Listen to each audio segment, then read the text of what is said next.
اللہ نے روز ازل سے ہر قوم میں ہر زمانے میں مسلمانوں کو ان کے اسلام کی وجہ سے آزمایا ہے، اور آزمانے پر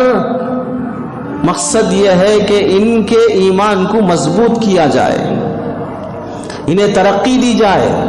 ان کے ذریعے سے انقلاب لایا جائے، تبدیلی لائی جائے۔ اس لیے اللہ تعالیٰ مسلمانوں کو آزماتے ہیں۔ مثالیں دیکھ لو تاریخ کی، اللہ کے نبی علیہ السلام کی زندگی دیکھ لو، مکی زندگی اور مدنی زندگی، مکی زندگی کے 13 سال، مدنی زندگی کے 8 سال، مکہ فتح ہونے تک تاریخ اور سیرت پڑھ لو، کون سا دن تمہیں ایسا ملے گا جس میں اللہ کے نبی علیہ السلام کو ستایا نہ گیا ہو۔ مکہ کی 13 سالہ زندگی زہر ڈال کر مارنے کی کوشش کی گئی، بیٹیوں کو طلاق دی گئی،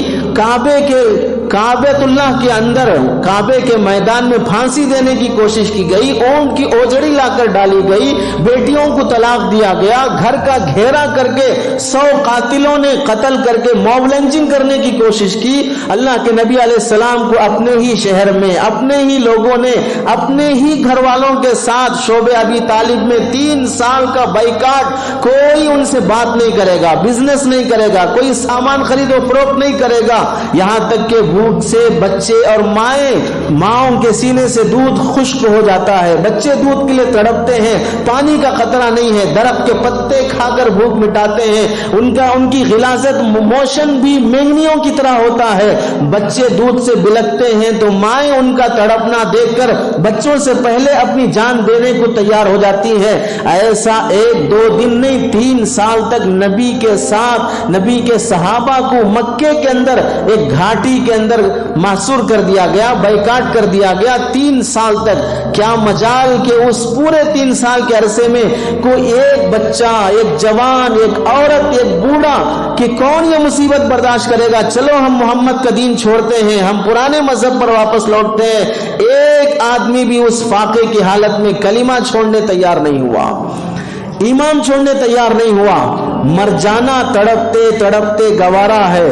لیکن ایمان سے خالی عیش کی زندگی جینا گوارا نہیں ہے۔ حق کی غلامی بہتر ہے باطل کی حکومت اور بادشاہت سے، اسلام کی فقیری بہتر ہے کفر کی سلطنت سے۔ انہوں نے اپنی زندگی سے عملی طور پر دکھایا ہے۔ اللہ کے نبی علیہ السلام کی 13 سالہ زندگی، اس نبی کو جسے امین کہتے تھے، اس نبی کو جسے صادق کہتے تھے، اپنی امانتیں نبی کے پاس لا کے رکھے ہیں، نبی کی بات کو 100% سچا مانتے ہیں۔ ایسے لوگ اللہ کے نبی علیہ السلام کے جان کے دشمن بن جاتے ہیں۔ اللہ کے نبی علیہ السلام رات کے اندھیرے میں مکہ چھوڑ کر چھپ کر لوگوں سے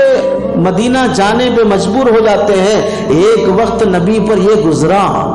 اور مدینہ آنے کے بعد چند سال وہاں پر ایسے تکلیفوں کے گزرے۔ پھر کون سا وقت آیا؟ وہی مکہ جہاں پر حضرت بلال کو کھینچا گیا تھا، جہاں پر حضرت خباب کو تکلیفیں دی گئی تھی، جہاں حضرت خبیب کے ساتھ بدتمیزی اور زیادتی کی گئی تھی، جہاں اللہ کے نبی علیہ السلام پر ظلم کے پہاڑ توڑے گئے تھے، اسی مکہ میں یہی محمد مصطفیٰ صلی اللہ علیہ وسلم 8 ہجری میں مکہ کا فاتح بن کر،